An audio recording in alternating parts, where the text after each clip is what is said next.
With your course setup, you can be adaptable to your students' needs and where you can assess these by using the different resources built inside of each of these topics.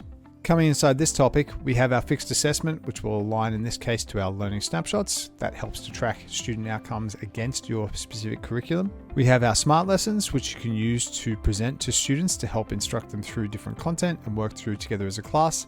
But we can also take the questions from these lessons by selecting these checkboxes here on the left-hand side and combine them together in a quiz.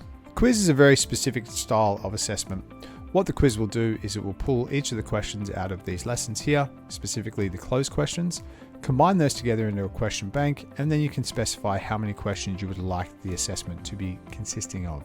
In this case, I'm going for a quick check-in. I'm treating this like a formative assessment, so I want to see how my students have been going across these topics which we've been covering in class, or I've been using this content to help instruct my class on. Similar to setting a fixed assessment, we have all the same options in place, the main difference being just selecting that particular content. When I come down to these options here, I can of course update these in terms of what's most relevant to my students, and I can give the assessment an appropriate name.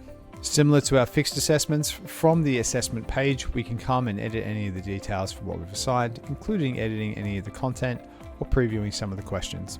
On the student side, they'll see that assessment sitting here on their homepage. They can click into the activity. In this case, I haven't set it up with an access code, so they can get started with the assessment right away.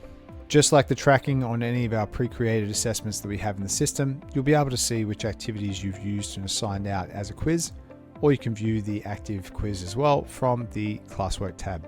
Once the task is complete, you're going to be able to see the results that came back from students here on the report side of things, which will help you to better understand where your students are and what your next steps should be. As always, if you have any questions around how to use a quiz, head down to our support icon in the bottom right hand corner. You can ask AI, you can browse through our help docs, or you can send an email through to our fantastic customer support team. Whatever the case, we're here to help however we can.